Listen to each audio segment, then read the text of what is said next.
What was it about Gandhari that made her so special?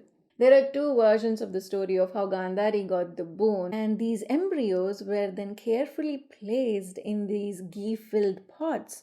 They say that this indicated that bad things will happen around Duryodhana. What have you done? He asks her. Pandu was king, and under Bhishma's guiding hand, the Kuru kingdom was prosperous, peaceful, and thriving. New kingdoms were acquired, powerful allies were made, the lands were fertile, the rains timely, and the crops abundant. Both the kingdom and its citizens became richer and more powerful.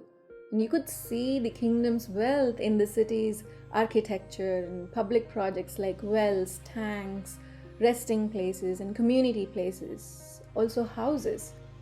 And you could see it in the robust trade and strides made in the fields of art, literature, and philosophy. The Kurus were well respected and known as a powerful and influential clan. When the Kuru princess Dhritarashtra and Pandu were of an age, Bhishma and Satyavati did everything in their powers to secure the best match for the princess.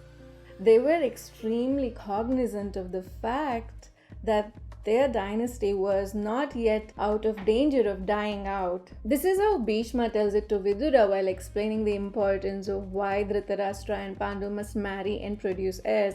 He says, let's expand the dynasty as vast as the ocean. And so they wanted the brides to be special, and they wanted the brides to have the ability to produce heirs and plenty of spares. So in this episode and in the next, we will see how two young noble women's supposed fertility and ability to produce sons make them extremely valuable as potential brides to the princess belonging to one of the most powerful and influential dynasties of the time. One of the said young women was Gandhari, and in today's episode we will see why Gandhari was chosen as the bride to Dhritarashtra and the extraordinary story of how Gandhari gave birth to 100 sons and one daughter in vitro, and we will see why the members of the Kuru clan wanted Dhritarashtra to kill his infant son Duryodhana. Namaste, I am Nivi, and this is Stories of India Retold podcast, your source for well-researched stories from the critical edition of the Mahabharata. You will find the podcast on your favorite podcast app. The video podcast is available in YouTube and Spotify. You will find the references used in the episode description as always.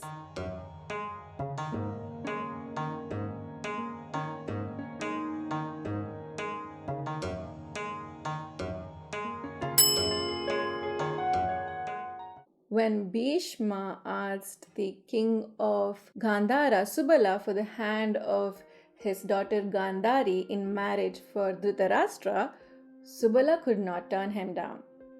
Now you may ask, well, why would Subala turn down the hand of a prince of a powerful and influential dynasty anyways? And well, that's true. Dhritarashtra was a prince, he was the firstborn, he was also strong and healthy, and like his brothers, he was also well educated. But there was one important factor. Dhritarashtra was blind, which also meant that he could not legally inherit the throne. And this was the reason Subala hesitated at first, but he was eventually swayed by the Kuru's power and position. When Gandhari came to know about her future husband's blindness, she made the decision to cover her eyes with a strip of cloth so that she too would live a life of a blind person alongside her husband. And so the decision was made for Gandhari to marry Dhritarashtra in Hastinapura. There was a lot of pomp and splendor when Gandhari's brother Shakuni took her to Hastinapura. The Kuru family was very pleased with this match. So, what was it about Gandhari that made her so special? It was Gandhari's supposed ability to produce 100 sons. And this was all because of a boon. There are two versions of the story of how Gandhari got the boon in the same parva or episode in the Mahabharata. One version says that as a young girl, Gandhari undertook intense meditation of Lord Shiva. Lord Shiva was impressed with Gandhari's dedication and he granted her the boon to have 100 sons. The second version says Krishna Dwaipayana once visited Gandhara. He was hungry and tired. Gandhari treated him well. Impressed with Gandhari's generous nature, Dwaipayana granted her the boon that she would give birth to 100 sons. This is why Gandhari was chosen for Dhritarashtra and they get married. Dhritarashtra's brothers Pandu and Vidura also get married. Pandu marries Kunti or Prita and Madri. Arranging a match for Vidura was slightly more complicated because he was born to a Shudra woman, yet he was still a prince.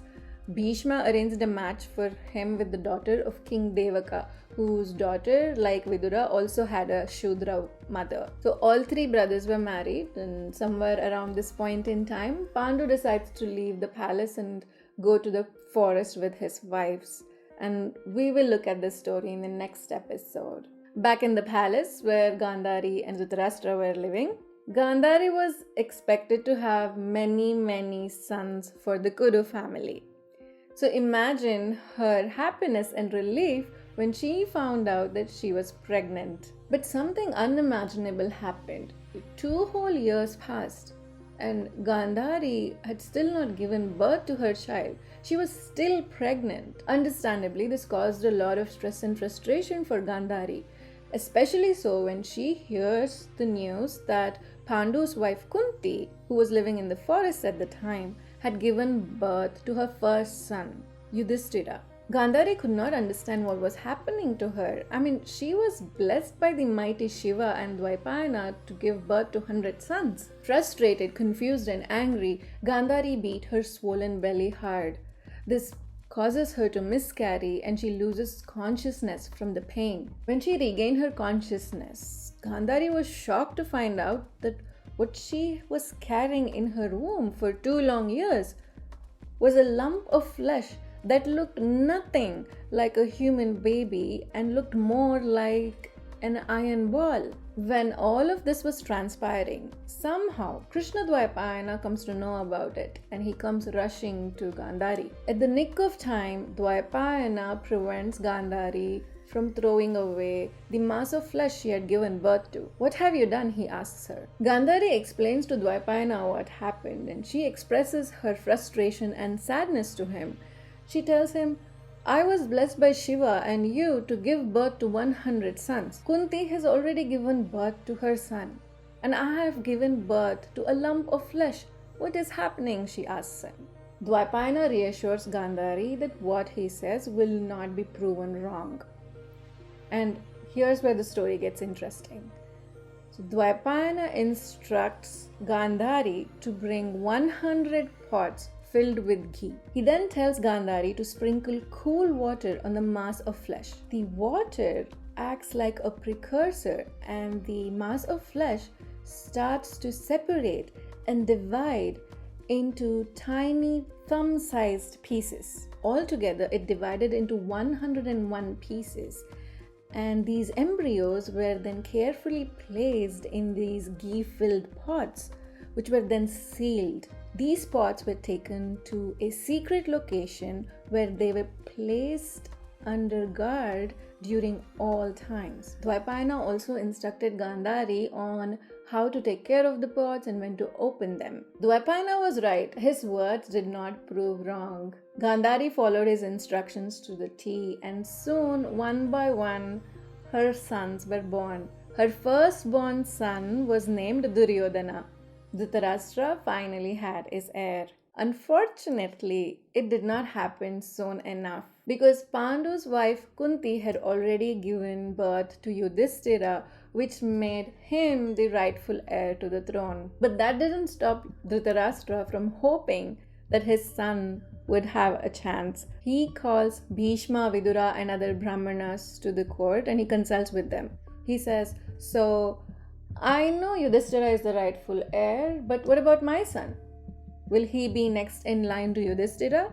What do the rules say about that?" he asks. Just as these words leave Dhritarashtra's mouth, terrifying sounds of screaming carnivores, jackals, and scavenging animals echo all around them. The wise men present read this as ominous. They say that this indicated that bad things will happen around Duryodhana.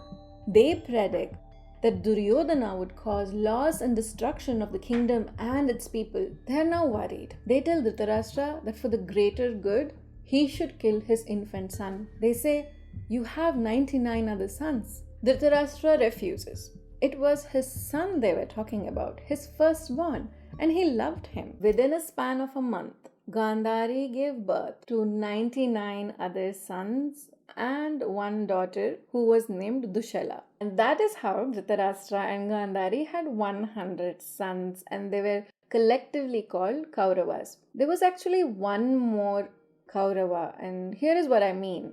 When Gandhari was pregnant with the Kauravas, Dhritarashtra had a son with a woman in his court. She was a Vaishya maid, and their son was named Yuyutsu. So Yuyutsu was Duryodhana's half-brother. As for the names of rest of the Kauravas, they're all listed in this episode or Parva in the Mahabharata, and we'll get to see some of them as this story progresses. So don't forget to subscribe and hit that notification button so you will not miss any of those stories. That is all I have for you today. Thank you so much for joining me. Dhanyavada.